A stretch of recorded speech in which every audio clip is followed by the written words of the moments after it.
Σίγουρα.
Γιατί κάνει και τώρα. Αυτό έχουμε υλικό, να δείξουμε. Έχουμε ή δεν έχουμε το κέντρο. Άνοιξε το, να βλέπουμε.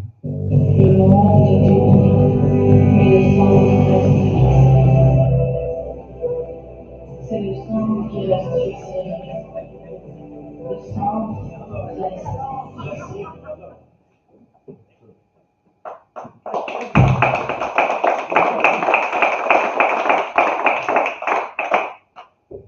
Good evening, ladies and gentlemen. Welcome to the second day of the 20th Yperia Convention of Culture and Tourism, the 14th International Amorgos Film Festival, and the 6th Film Academy. I am assuming you had a great time touring South Amorgos and the Byzantine Kosoviotisa monastery, and that you enjoyed your great lunch at Marisol restaurant. Today we have more motivational movies, incredible speeches, and I would like once again to say thank you to each and every one of you that you came from so far in order to be with us for the Yperia and the Film Festival. I also want to extend my thanks once again to our cooperators, the Women's Cultural Association of Amorgos, the Municipality of Amorgos, the District of South Aegean, and of course the Yperia Hotel and Spa. Let me remain and say one more time thank you to the main sponsors like the Greek National Tourism Organization, the Ministry of Aegean and Island Policy, the Greek Film Center and Film Commission, and the Yperia Hotel and Spa, and Blue Star. We also want to thank all the local businesses and cooperators who have supported us, including the supermarkets, Davis and Campbell Popologiannis, Callery's Liquor Store, Amorgian Shop, Patisseries, Nicolas in Tolaria, Sweets of Potiti in Catapola, Callisto in Fora, and Elias Bakery Shop in Megiari. Restaurants like Marisol that curates today, Santuraki in Tolaria, Capotantinos in Catapola that you are going to enjoy your lunch tomorrow, and Missi in Megiari Bay. Other collaborators, Tria Delta, Food Services, Sidiropoulos, Kores, Livadaros Licoumia Sweets, Moraitis Wines, La Fazanis Wines, Santo wines, Butaris, Actel and Matriasos pastry shop productions, and traditional products of Kufopoulos. Of course, our fishermen, Mr. Michalis Vekris and Stamatis Vekris, and Savrani Seafood Company. Special thanks to the Spanos Seafood Company and of course Mrs. Katerina Filipa from Kipnos for offering traditional products for the convention. I know that it may be tiring to mention them every day, but without the sponsors, the quality of the festival will not be the same. As it is said, to become a better you, remember to be grateful to people who have contributed to make you who you are today.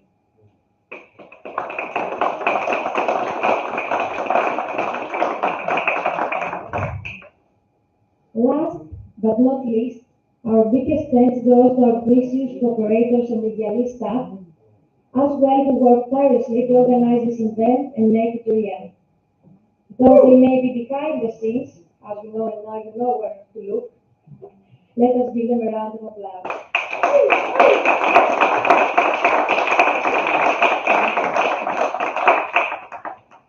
A Big Academy is presently taking place, as we have already indicated during this festival, providing seminars to individuals, students interested in filmmaking and beyond. Today, we went to the high school in Hora to see Mrs. Salavia Paraskevi and her sister Iliana, or her left hand, as he says. We watched her film and enjoyed her company there with all the students. Over 120 students eagerly awaited our meeting and discussion with Paraskevi. We are scheduled to visit a Gialis primary school and kindergarten tomorrow. Additionally, we will establish a video conference with 2 additional primary schools via Skype, Katapola and Katomeria. Tomorrow, at the same time, Mr. Jacob Moe will be at Amorgos High School to talk to the students about using the mobile to make promotional videos. We are aware of the children's fondness for photos, videos, and cell phones. We sincerely appreciate Paraskevi and Jacob's contributions to our festival. Let's give him a round of applause.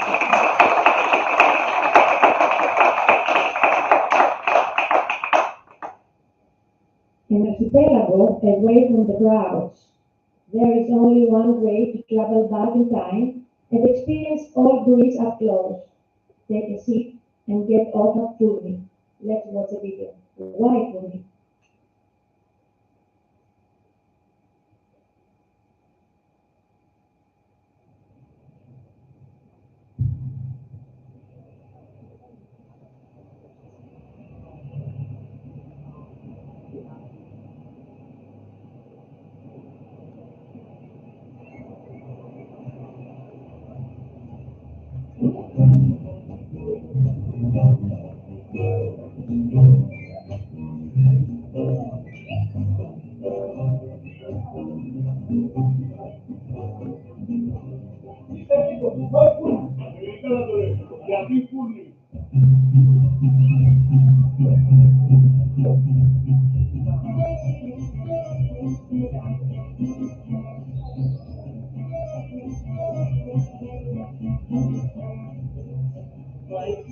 For me, it's the most authentic island among all the others. It's so quiet, it's peaceful, it's unspoiled. The people of this island also are very charming and lovely.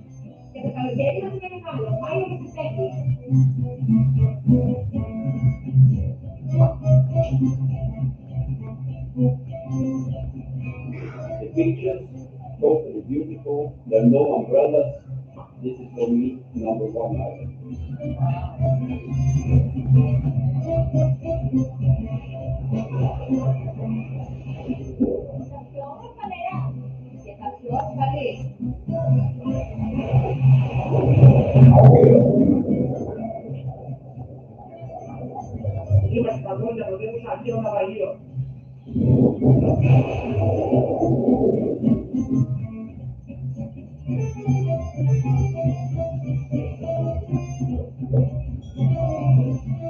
الكتب شعبي بيعقب يلا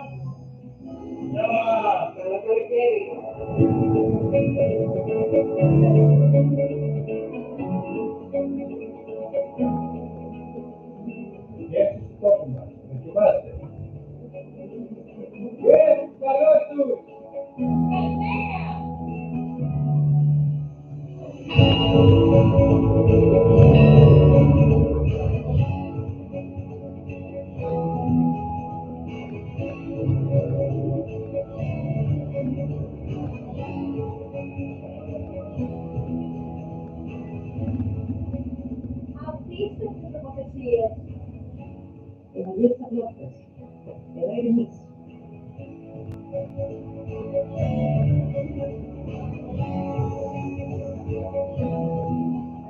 For me, it's important to feel that hospitality can come touristic into it. Very good. Gracias, Carlos. y así que habrá cuando aprendimos del éxito y del éxito. The people in the firma.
After watching this lovely video of this tiny and charming island of Yperia, actually one of the Greece's most remote islands, it's time to return back to the room and begin with the greetings.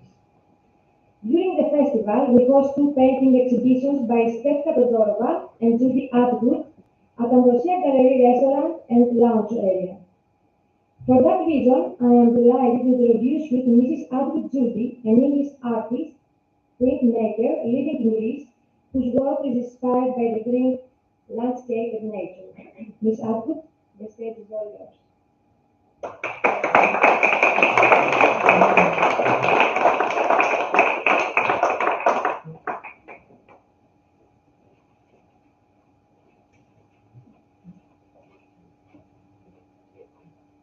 Hi, good evening, everybody.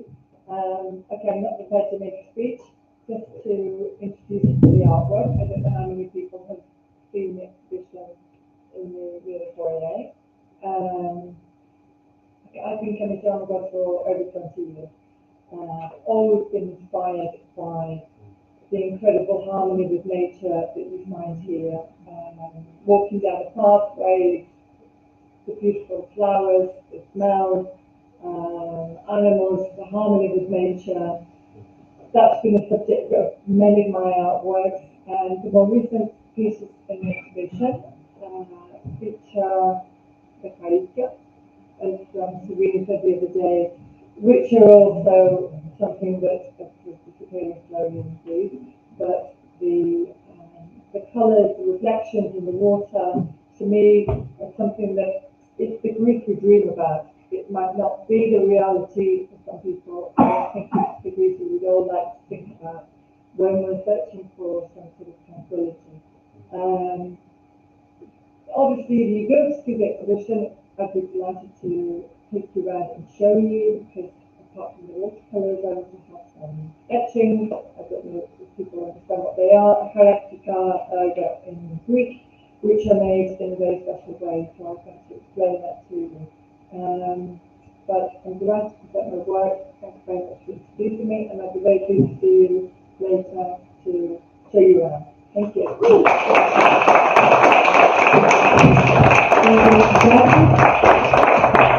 Since you are all here, you can view the exhibition whenever you like, and you can talk to Mrs. Judy if you haven't already done it. The intention of greetings has come to an end. It is time for the presentations and the interesting speeches to start. His Excellency, Ambassador Andreas Papastarou, will make the opening presentation, The Influence of Cultural Diplomacy in an Interconnected World. However, allow me to invite him up to the podium so he can give us an introduction and go over his presentation. Let's warmly welcome Mr. Papastarou with a round of applause. The podium is yours, sir.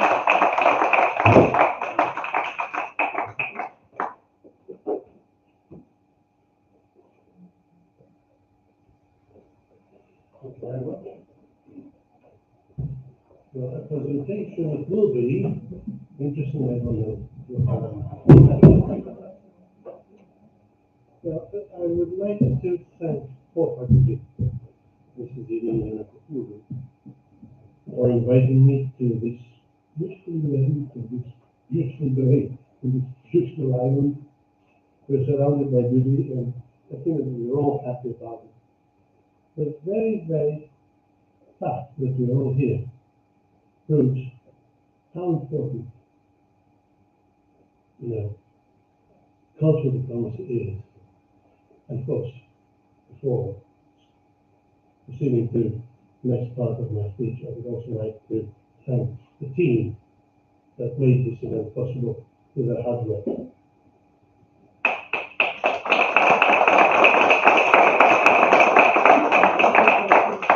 Now, diplomacy, what does that mean? After 37 years in this career, I've always tried to discover the definition of it. Aristotle said that everything starts with a definition. So there are definitions galore, but I'll try to choose the most widely used and accepted. That's the one used by Sir Harold Nicholson, who was a distinguished British diplomat and scholar. And he used the definition of the Oxford English Dictionary, actually. He said that diplomacy is the management of international relations by negotiation. The method by which these relations are adjusted and managed by ambassadors and envoys, and the business or art of the diplomatist. Now, despite being a long-time practice of cultural relations at state level and in different forms, the term cultural diplomacy has been established only recently. In the 80s, the distinguished US politician and political scientist Joseph Nye Jr. coined the notion of soft power, which lies in the ability to attract and persuade, while hard power is the ability to coerce, which grows out of a country's military and economic might. Excuse me. Needless to say, the term has been misused and abused by many so far. Building on the notion of soft power, another distinguished scholar, Middle Cummings, proposed a definition of cultural diplomacy as being the exchange of ideas, information, art, language, and other aspects of culture among nations and peoples in order to foster mutual understanding. To keep that in mind, it's understanding that we seek. Cultural diplomacy encompasses a wide range of practices with different objectives, be it forging alliances, stimulating economic development, supporting peace and security. John Denchowski, another American scholar, categorizes several instruments of cultural diplomacy, including the arts, exhibitions, exchanges, educational programs, literature, language teaching, broadcasting, gifts, promotion of ideas, and that's the rule of law, for example, promotion of social policies, and that's the fight against HIV, history, and religious diplomacy. Keep that in mind. That interfaith dialogue is very, very important nowadays.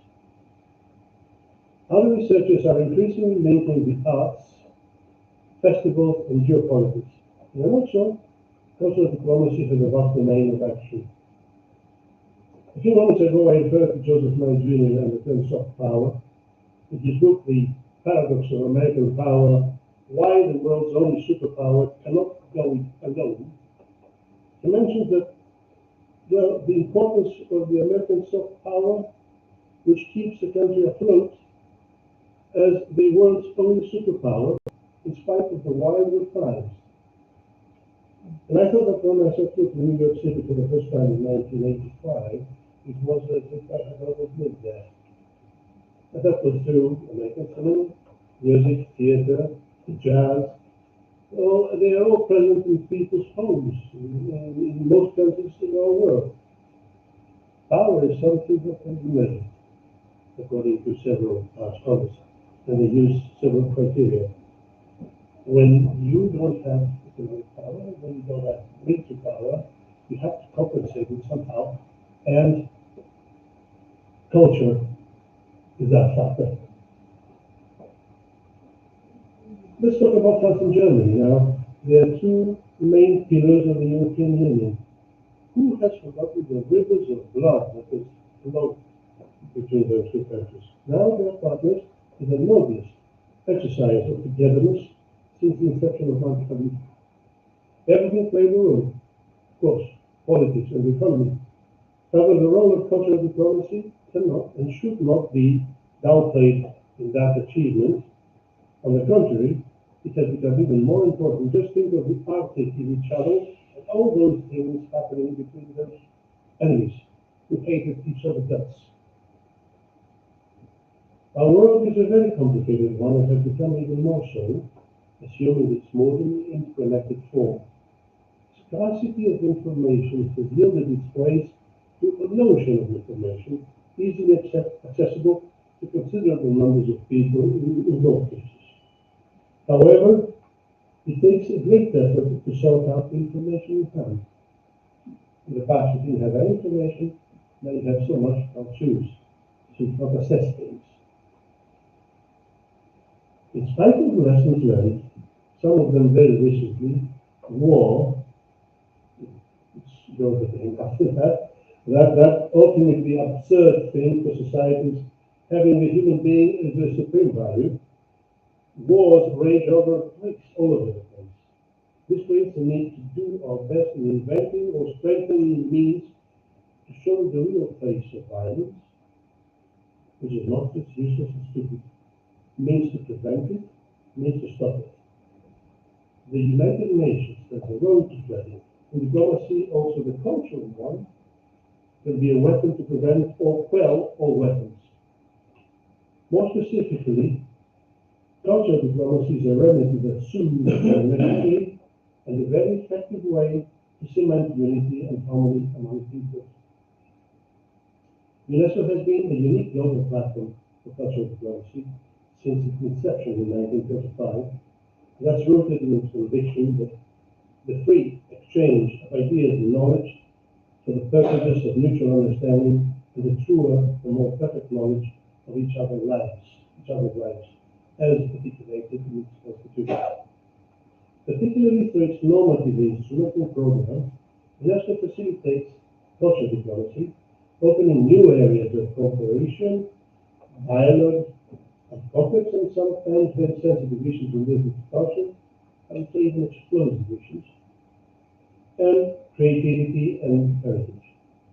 Behind all of this is the objective of having a more peaceful world at ease with itself.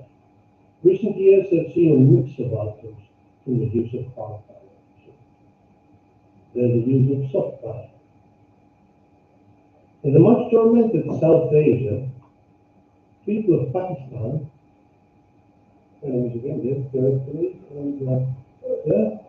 they watch ardently Bollywood movies in Urdu and listen to Indian music. The same happens with Indians, that you have Pakistani music. Turkish TV serials are avidly watched in many, if not all, Muslim countries, not to mention the West. All of the above, plus cuisine and other arts, are major elements of cultural information exported and shared around the world. The message in subtle or less subtle ways is that the other people find you pretty much like you. Then you begin to find it hard to see them as enemies, and on the contrary, you wish to know them better. I'm not going to mention other examples because they're numerous, and I'm sure that there are other things to do this evening, so just allow me to mention the country I think I know best, and the immensity and diversity of her culture. But their culture is a safe gateway to other people's hearts and minds. It's a common language for all. Culture increasingly permeates international relations and foreign policies. Thence, new models of cultural diplomacy are emerging that can be mutually beneficial for the countries involved and build on culture as a resource for social cohesion and dialogue.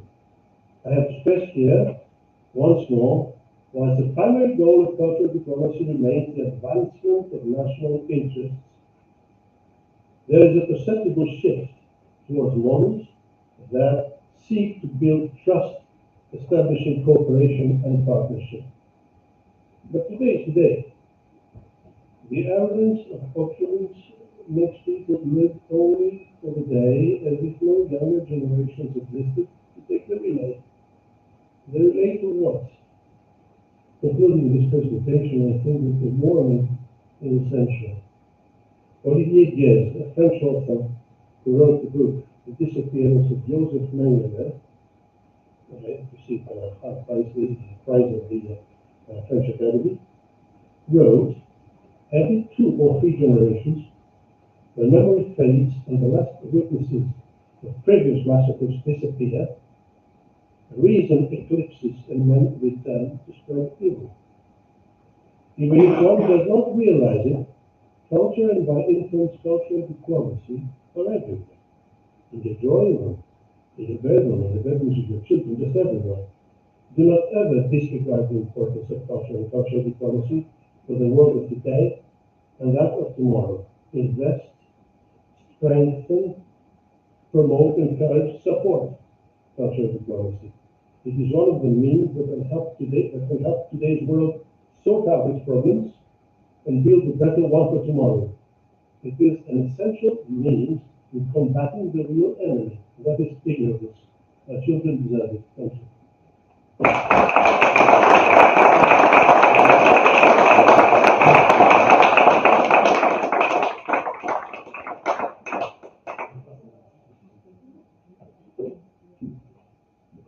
Thank you, Mr. Papastavros, for contributing your valuable insights on the event. And now, our second speaker is Mr. Vitoroulis Paul. That he is a workers' father, and he's gonna give a speech regarding war and so on. Please, let's give him a round of applause. Thank you, welcome.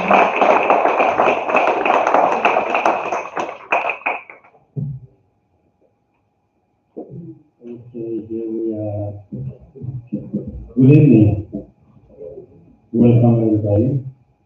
I'd like to thank the meeting for inviting us to this event. She visited us in our island in Carpathos last summer, and she says, I want you to come. And I said, okay, I will. And I'm so glad that we are here today because this festival is, I have been to several festivals, but this is family. I can see it on everybody's face. Thank you again for coming, and I will try to explain a few things tonight about my 25 years of covering wars, misery, anger, and many other things. I have a little video that I would like to show you, and then I will explain to you what happens to me. One of the stories in the Gulf War, while Greek tanker, 240,000 tons, was hit by the Iranians, and the crew was 50 people inside. Anyway, I will explain to you later what happened. Thank you very much for listening to me. Thank you.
People are coming more or less in this direction, and it's transport again. Oh, this is Iranian water. Get out of the way, Mike. Get out of the way. Get out of the way, Mike. They might shoot. Maybe that's the shoot. It's like American that. Yeah, we're taking shots from the Iranian gunboat. They're coming out very fast now. I think they turned glass. Look at they're shooting. Yeah, they're shooting again. We don't be getting any of this out there, like.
They don't come and shoot it, eh? They won't get it through, taking cover. No, this is Iranian, watch it. Can you get out of here running around? Get out of the way, Mike, get out of the way.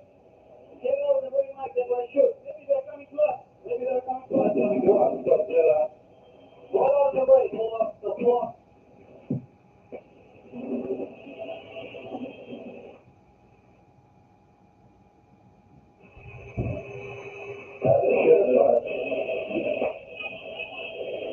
That's all the American now. Yeah, maybe watch it, probably. Probably, yeah. I took a shot on it. No, we're taking the shot from the Iranians, good folks.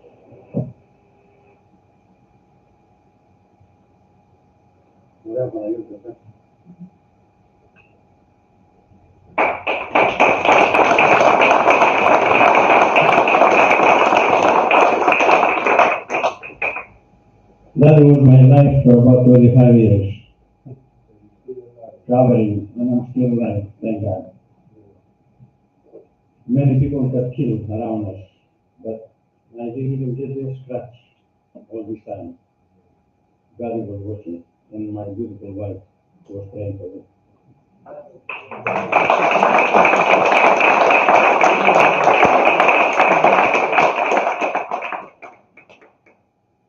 I come from an island called Karpathos. I don't know if you know where it is. We are the southmost part of Greece.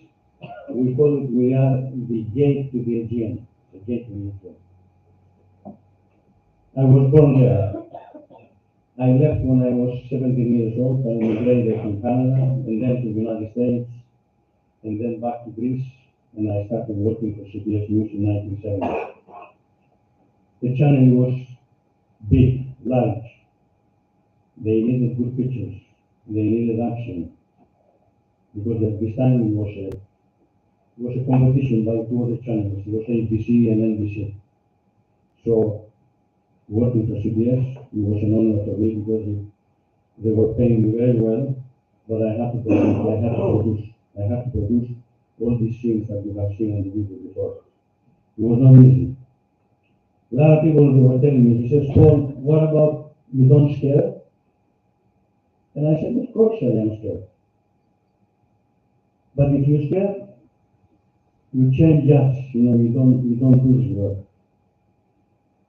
And my biggest enemy was the threat. Every morning when I get up, I said, it was a new day for me. I didn't know what I was going to see. And one day we are sitting in a place like we're in this place, beautiful streets, car drivers, good food, everything else, and then the next day we're on the front line. Rockets coming on us, bullets coming on us, and we tried to survive. It was no other way. The story that I want to tell you today is about the tanker that you have seen it burn. We were sitting on Dubai, on the hotel in the morning, having breakfast, and all of a sudden we heard Mayday, Mayday, Mayday. Immediately we had our own helicopter, we had our own pilot. He was a veteran pilot from Vietnam. So he saved us many times. Even in dangerous situations, like, that gunboat, he was trying to get us. But he was very experienced pilot, and he was driving the helicopter backwards, 70 miles an hour, and watching the bullets coming by. My threat was, I said, okay, if we get hit, we're going to go down, we're going to die, but if we don't die, what about the sharks? The sharks are all over the place.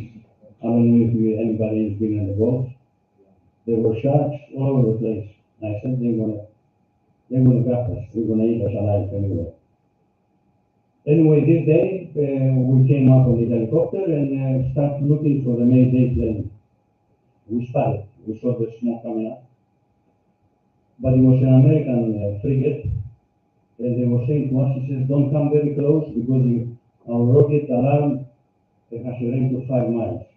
So if you come closer, you know what's going to happen. Anyway, we said to them, I said, we can help evacuate these people. There were 50 people on this hangar. Most of them, they were Koreans from Korea. So the captain of the frigate said, okay, go ahead, land, and see what you can do.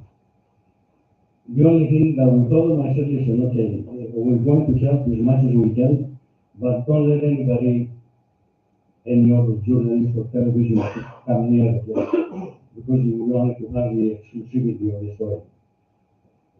So we landed,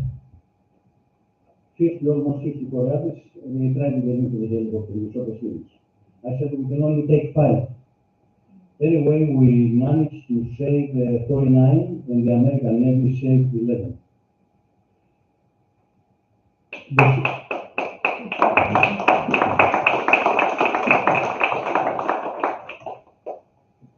The captain was sick. He had a walkie-talkie and he was calling for help in Dubai. He heard us stop Greek and he says, you are Greek? I said, yes. He says, you better take your helicopter and leave right now. I said, why, Captain? You are on it. You're here. What happened? He says, the fire now is in number 3 tank. When the fire comes to number 4 tank, it's naphtha. If the fire reaches the naphtha, we're going to be exploding all in the air. But we didn't leave anyway, because we were looking at the horizon and we saw some ships coming from Dubai to save the boat.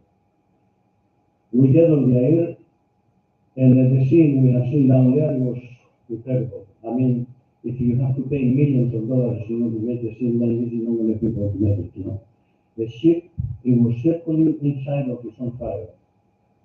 The fuel was coming in the water, in fire, and the ship, it was turning, because when the captain, we find out later that the captain, when the gunboat tried to hit them, he steered the boat all in the left, trying to avoid them, and then he left the bridge. So the boat was still making turns right inside of the fire. Anyway, we were safe. When we arrived in Dubai and we went to the hotel, we found 1 case of champagne and flowers on our doors from the opposition parties, because we had it exclusive. We won many awards. We won the Sigma Delta Chi Award, which happens once in a lifetime of a journalist, because this association from Chicago is made out of veteran journalists, and they are very strict, when they give something out. They invite us to the United States. We went to Florida, in Orlando, Florida, and they had about 2,000 students from the universities all over the United States that they were studying journalism. They wanted to meet us, they wanted us to talk to us and everything else. So that was one of the stories that always will be in my mind, because all the mails and telegrams and everything that came to us, it was bravo, bravo, bravo, you saved lives, because if it was not for us, I'm very sure these people, they weren't going to be alive today. I can talk to you for hours about different stories. I managed a couple of years ago to publish my first book, which I called it Camera Belli, which means the camera of the war. On this book here, it has 23 stories of my life, the most dangerous ones that I covered. And this book is available at Janos in Athens. I don't know if anybody knows Janos. I was invited to different universities to talk about the students that they study journalism. And it's, my kid says to me many times, she says, Daddy, I want to do your profession. And I said, don't do it, because things have changed. We used to get paid very well in the beginning, a lot of money. But you go in the trip and you don't know if you're coming back. What about my wife? For 49 years, we've been married. 25 years, she had, I say goodbye to her, and she's waiting for me to come back. I made it. Thank you very much.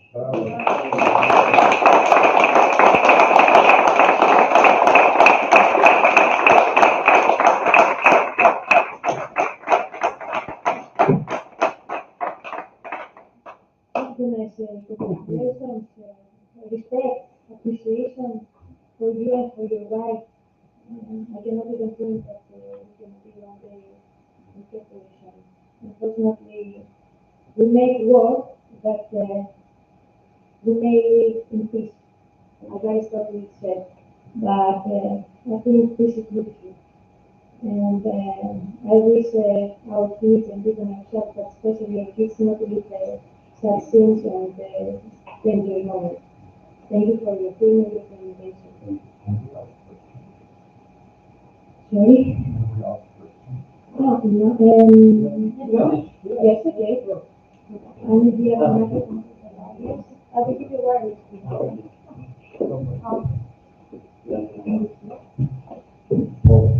Amazing stuff. Question. We saw you a lot with 16mm cameras.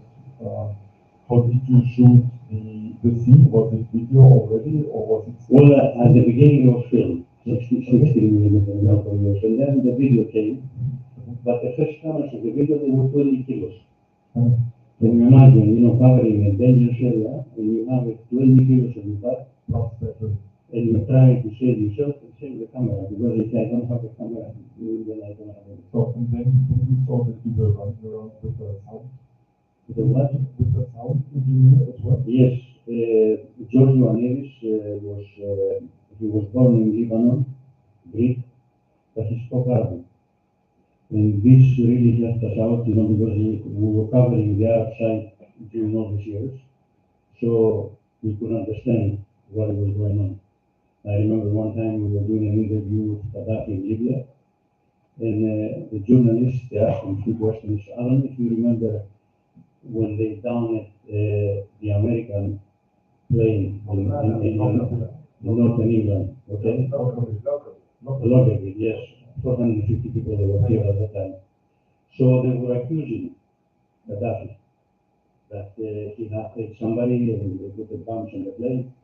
So we were sent to do an interview with him. We waited 2 weeks for the interview. He didn't want to do it, but in the end, he said, okay. So all the questions that we asked, he never answered them. He answered something else in Arabic. But my soundman spoke Arabic, so we know exactly that he didn't answer the questions. And it was the first time that we were checked by, I filmed Gaddafi maybe 5 or 6 times over the years. And Arab meetings and all over the place. And at this time, the security was girls between 18 and 25, I think, ambassador. And we move into the room and they start switching the camera shots and the batteries and everything else. And I said, don't touch. They didn't know what we were doing, you see. Anyway, we set up, I put the lights up and everything else, the sound and everything. And then he didn't answer. He answered in Arabic, not to the questions. And then New York called up and they said, how did the interview go? And I said, he didn't answer. They didn't play the story. Because it was no use to play the story. Yes. So how did you how did you manage to get the 16 millimeter to the States? Because, I mean, nowadays we are all having WhatsApp and we're sending the videos via WeTransfer and all the things, but you have 16 millimeters, you have to process the film, then you have to send it to...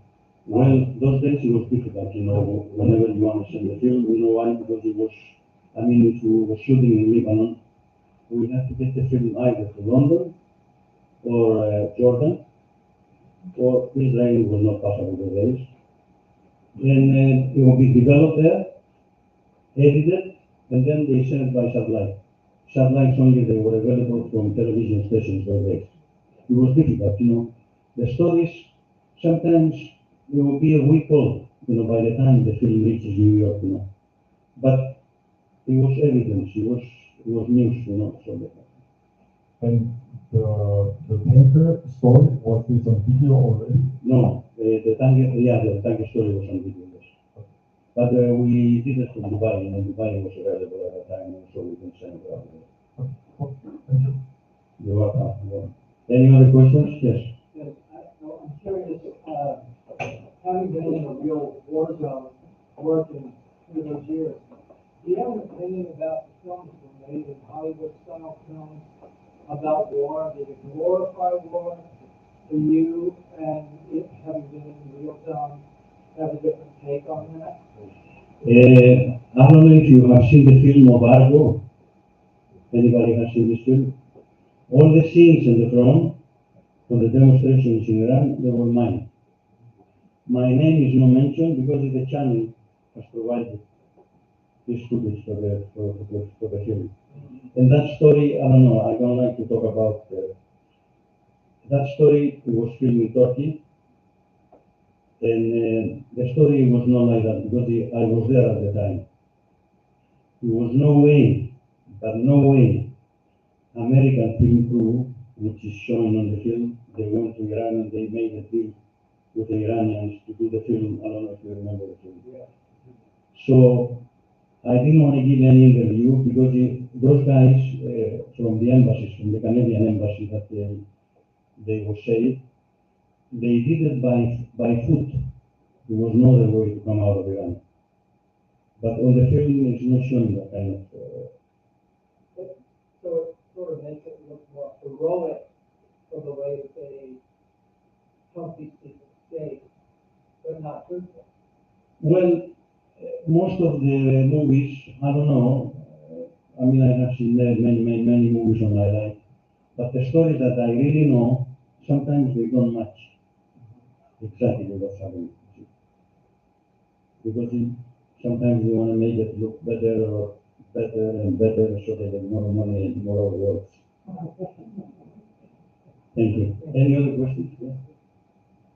Okay, thank you. Okay. One last question. Yes. Did you have life insurance when you were traveling and risking your life? Oh, okay. I don't want to tell you this one. I will tell you. That's one of the reasons that I stopped working. We were in Jordan when the Americans were invading Iraq. All of a sudden, the producer comes to the suite and he brings us suits for chemical war. I said, what is this? Because all my life I never wore a helmet, I never wore a vest, because we know how to protect ourselves. After a few years, you know how to protect yourself. You listen to the guys on the front, So I said to George, to my soundman, and I said, George, what about insurance? Now a war is becoming different, no more bullets. Well, we should call New York and find out how much we are insured. So we called New York, and they said, for all American citizens, $1 million.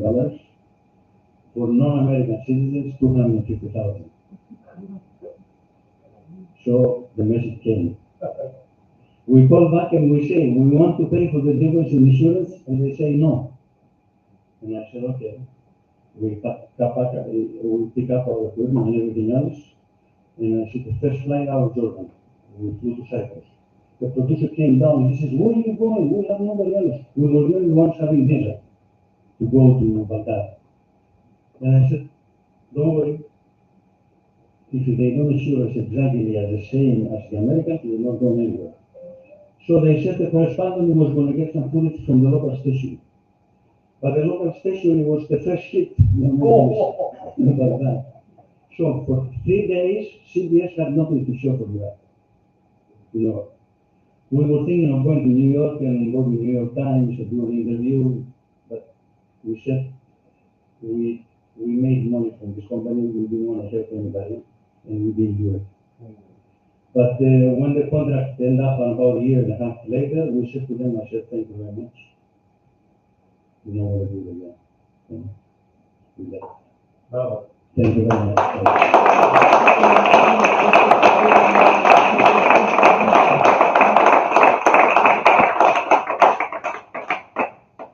If you ever had nightmares or do you experience all these things that you have even now?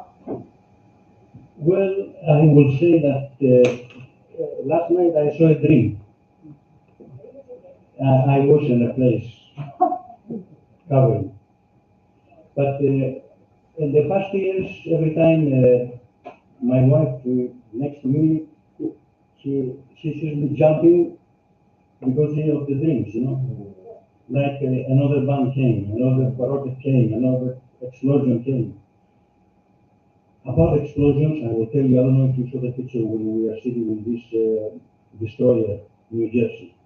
The destroyer of New Jersey was the biggest destroyer ever had in the United States Navy. This destroyer was sent to Lebanon at one time with the Americans.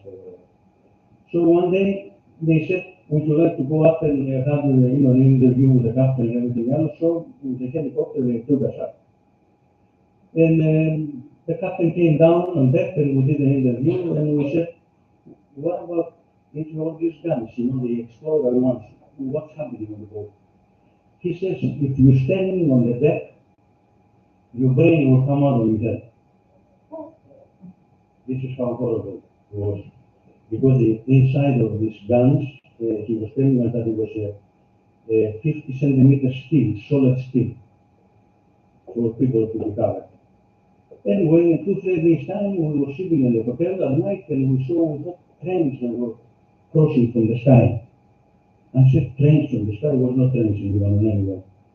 What was happening, this boat came back from Vietnam and it had the surplus of bombs. And they didn't want to take it back to the United States. So they emptied it up in the mountain of Lebanon. So we went up there the next day and you couldn't believe the craters that we were seeing. But it was nobody there, you know, they didn't kill anybody or anything else, you know. But possibly when the boat wanted to go back, they would get new ammunition. And they didn't want to take it back, you know. But explosions, Ambassador, I don't know, I cannot describe the explosions that we had. Thank you very much, and I hope I didn't get you tired with my one more. If you have a second life, and you supposed to be with the same life, will you do them the same job?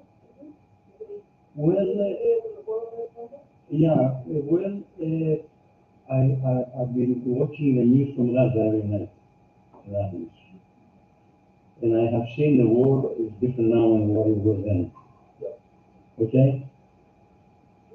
Possibly if I was younger. Second life, so you're younger. Yeah. Second life, I wouldn't have done anything. Yes. Thank you very much. Thank you.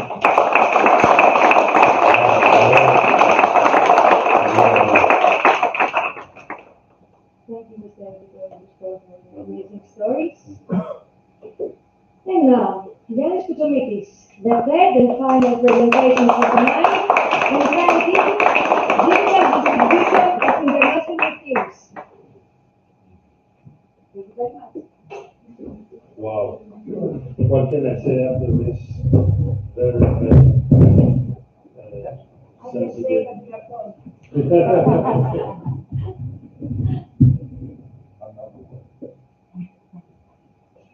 Yes, well, I can get a catch from the question that Alexander posed to Paul about the transition from analog filming and video. And my speech is about how we can survive as filmmakers in the digitalization of the film industry.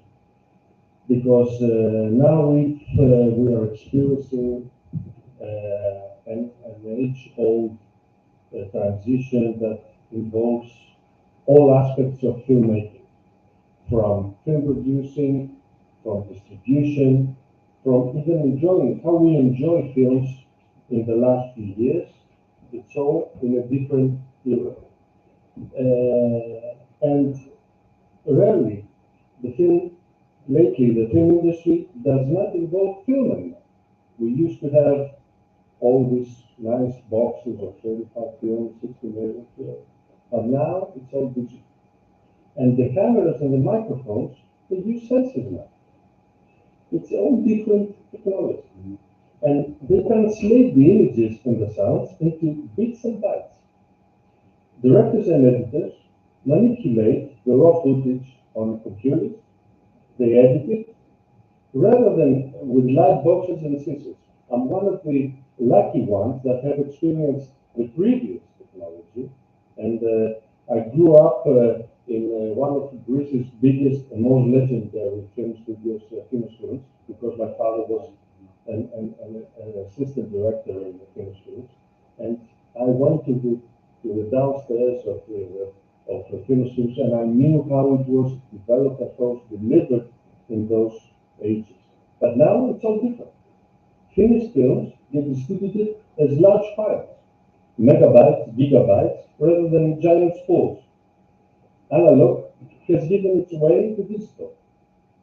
Although the film industry has witnessed many technological changes, introduction of sound, color, invention of television, digitalization, this time, more than any others, has unleashed a radical transformation of the industry. Because right now, we can watch films in our home rather than in the theater. It has changed not just the nature of production, but also the businesses of distribution and exhibition, and the way that we experience films. It has challenged decades-old industry rules and routines.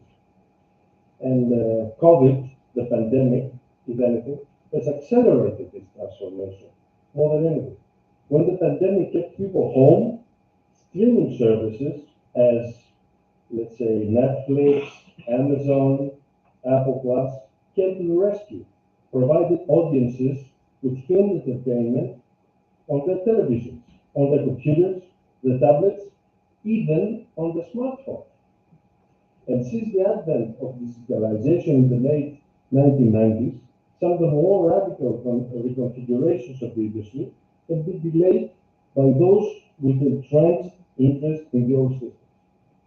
Of course, theater owners and distribution companies had vast interest in not letting this change happen. But the people and the audiences wanted this change to happen. And the pandemic set their objections aside.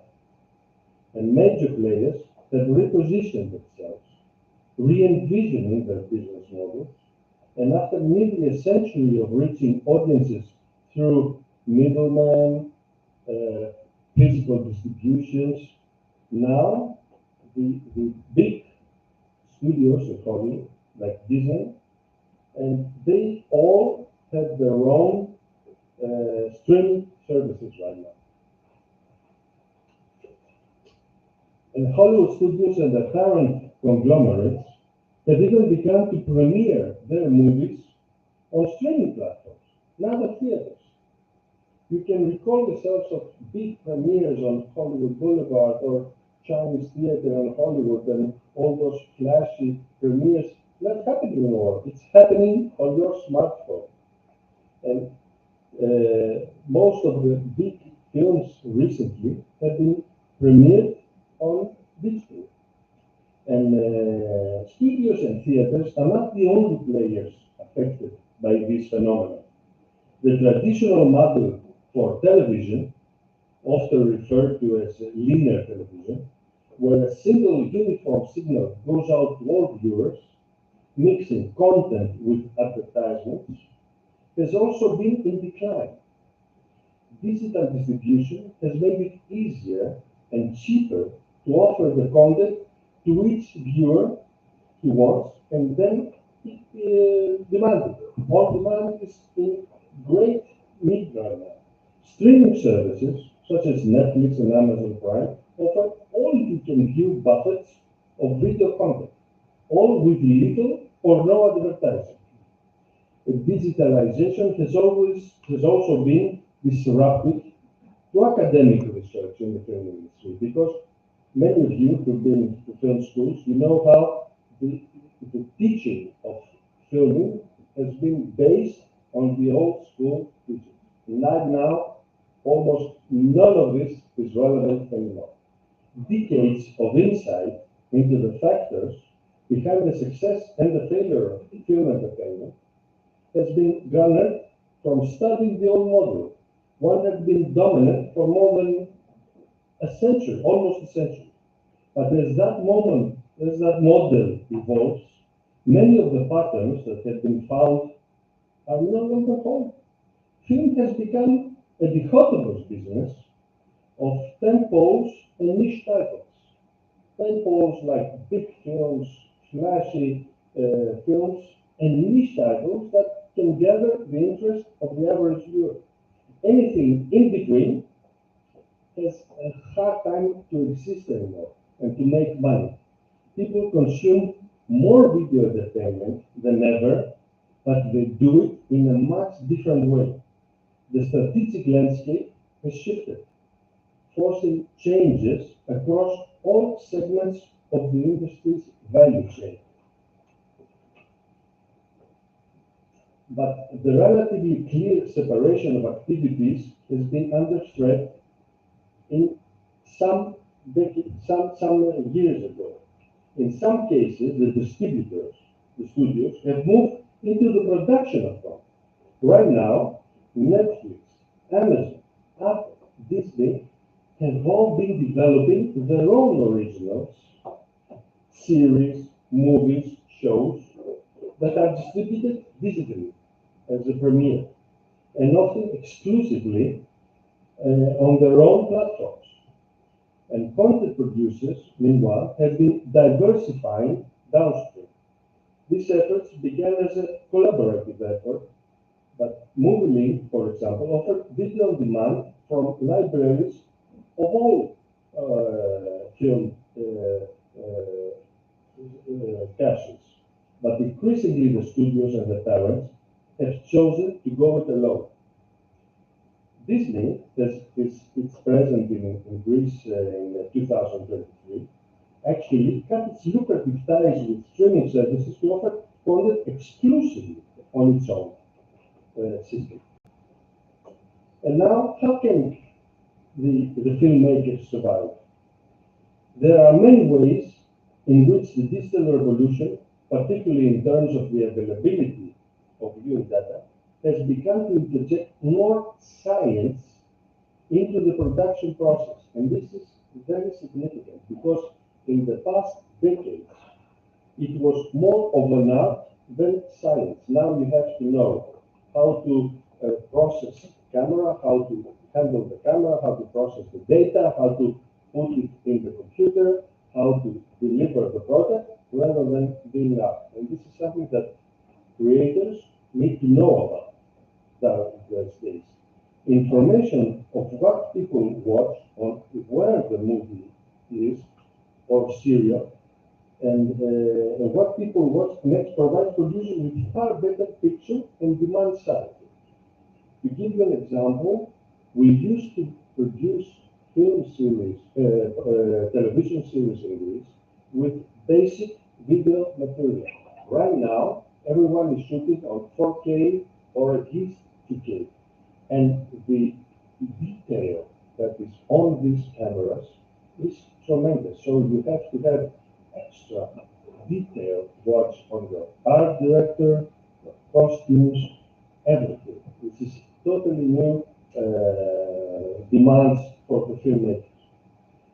Combined with a variety of analytic techniques, the consultants have been developing better ways of analyzing the plot concepts and the scripts before they get selected and finalized. Talent before actors and actresses get cast, audience fit before engaging in marketing campaigns, and expected sales before exhibition. Everything has changed. Interestingly, the platforms, such as Amazon and Netflix, potentially have an advantage in developing and using these tools as they collect and control access to much more relevant data. Because in previous decades, when you are in a theater, the theater owner almost, I've been speaking with theater owners, and they know how the audience reacts to movies. And they tell me, okay, this film starts, people get out and they say bad words about it. But now, with digital distributors, they know exactly when the audience cuts off from viewing the film. If they view it like 90% all, if they dropped in the first 5 minutes or 10 minutes, etc. In previous years, when you walked out the theater, it was like an insult. It was embarrassing to leave a theater in the first 10 minutes. Now, you can be embarrassed about a film and cut it off immediately without anyone getting noticed about when you left. And this is also a new phenomenon. And the Hollywood studios now also produce films, but their perspective differs from that of individual producers in terms of scale and scope.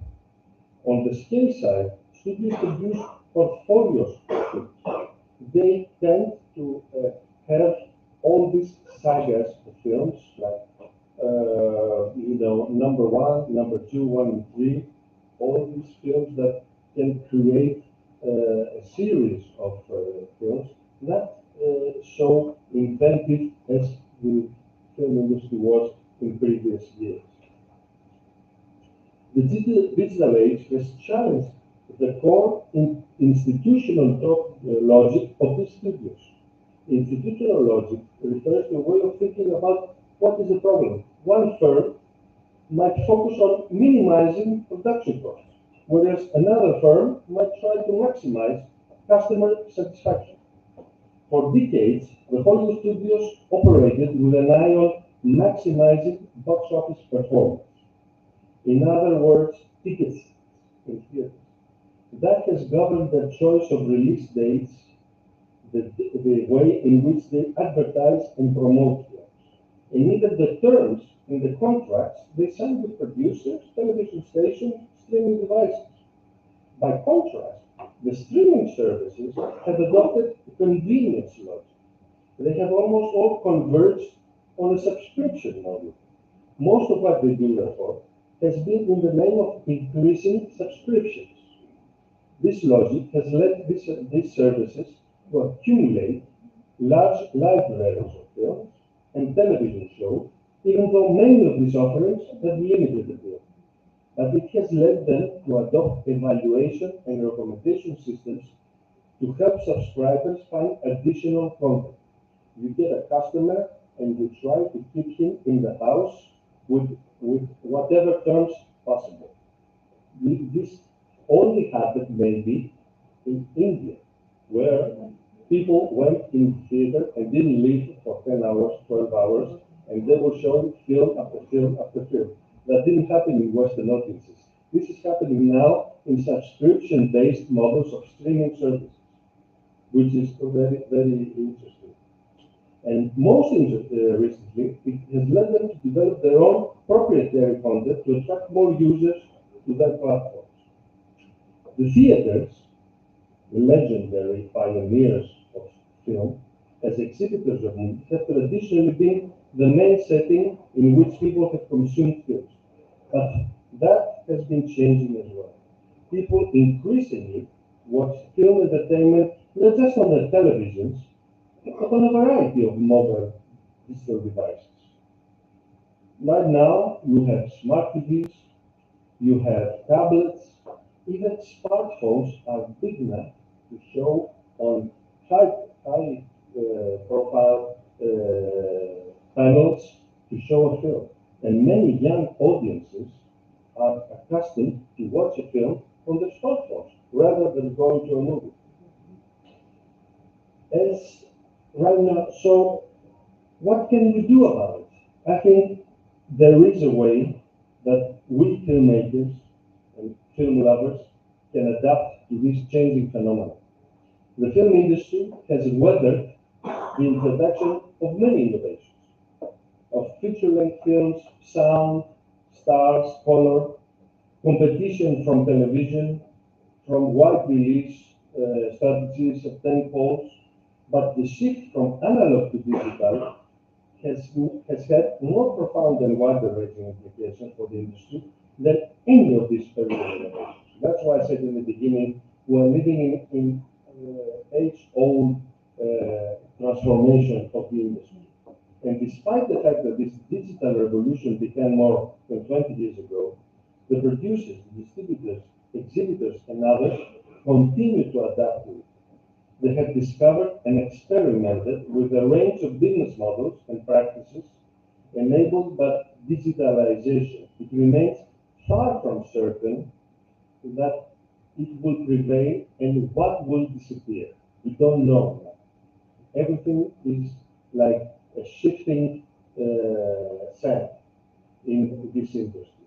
And as much as digitalization challenges the accumulated wisdom of the film business in the last 100 years, these are very exciting times for the filmmakers because we have managed to get, as Lenin said, we got the tools of the industry in our own hands.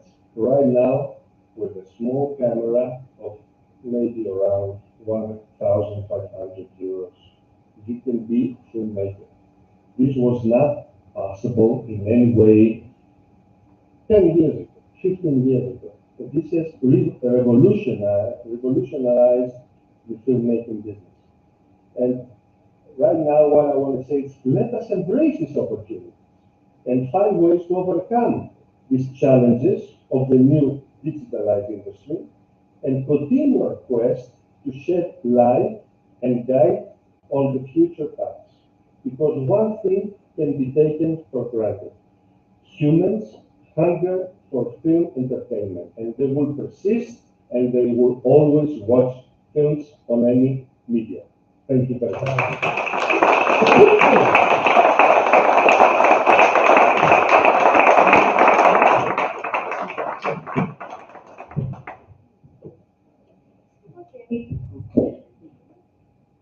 Thank you very much, Mr. Kotoumidis, for your interesting speech. I appreciate you sharing all this information and knowledge with us. And now one question. Are you thirsty for more speeches and presentations, or are you hungry and want to enjoy your dinner?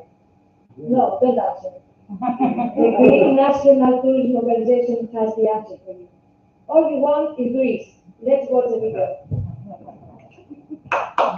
People come to Greece for a holiday, but let me ask you, is it really a holiday to jump from the highest cliff into deep waters, or to pick prickly fruit with bare hands?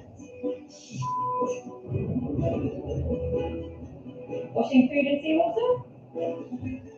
Eating in a bar? Drinking 42% alcohol?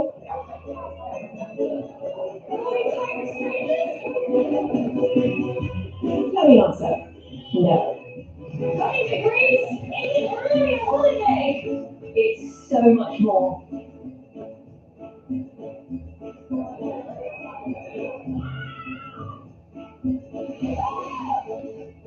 It's a life-changing experience!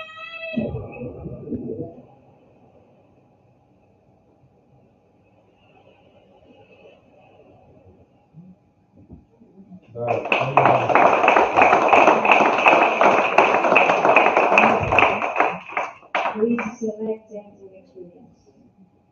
We should reschedule our meeting for tomorrow, and we can head to a Persia restaurant in order to enjoy our dinner. A delectable buffet and wines, a way to enjoy them. Thank you. Enjoy.